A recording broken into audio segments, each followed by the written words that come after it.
नमस्कार स्वागत करुच्ची आज मुख्य गुरुत्वपूर्ण खबर को आपण मानकु एबे आमर हस्तगत होइतवा खबर रही दर्शक बंधु लघुचाप संपर्कित वर्षा संपर्कित राज्य रे जारी रही वर्षा विभिन्न स्थान रे वर्षा लागि रही एवं गोटे लघुचाप पर आ गोटे लघुचाप सृष्टि होगा जाउछि जानिबा से संपर्क पुणी गोटे लघुचाप किभଳି भाव सृष्टि होगा जाउछि एवं ताहा केउठरे सृष्टि हेबो एवं यार प्रभाव ओडिशा पर किभଳି भाव रहइबो एवं केउ केउ स्थान को रही पुणी प्रबल वर्षार संभावना जानिबा से संपर्क में संपूर्ण विवरणी मु वीडियो प्रदान करी से आपण मैंने निश्चित वीडियो प्रथम शेष पर्यंत देखिए।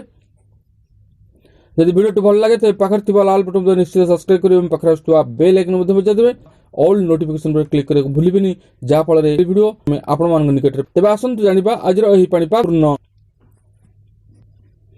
आसंता 26 तारिख में उत्तर बंगोपसागर और संलग्न पश्चिम बंग उपर एक लघुचाप बलय सृष्टि हो पारे। 27 तारिख में यह लघुचाप रूप नेब। 28 तारिख में ओडिशा और छत्तीसगढ़ उपर रहिबो। लघुचाप प्रभाव में 27 रु 29 तारिख जाए अधिक वर्षा हेबो। वरिष्ठ पाणीपाग विशेषज्ञ प्रोफेसर सुरेंद्रनाथ पशुपाल यह पूर्वानुमान करछन्ति। पशुपाल कहछन्ति 27 तारिख में किछि स्थान में स्वल्प वर्षा हेबो। 28 तारिख में अनेक स्थान में स्वल्प मध्यम धरण वर्षा हेबो एवं 29 तारिख में बहु स्थान में मध्यम परिमाण वर्षा हो पारे। दक्षिण ओडिशार किछि स्थान में भारी वर्षार संभावना रही। जीएफएस मॉडल आकलन अनुसार अगस्ट रे उत्तर बंगोपसागर उपर पुणी एक घूर्णिबलय सृष्टि हो पारे। यार प्रभाव में राज्य में प्रबल वर्षा हेबो। जून 1 तारिख रु जुलाई 24 सुधा 9टी जिले में मोट वर्षार परिमाण 300 मिलीमीटर कम रही।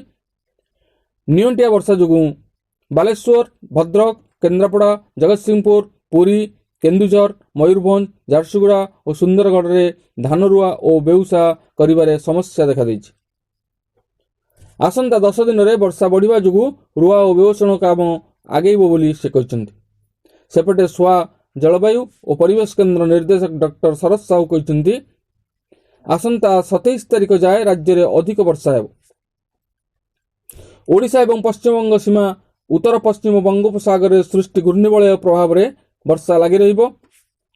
30 तारिख और 31 तारिख बेलू पुणी एक घूर्णिबलय सृष्टि हेबो।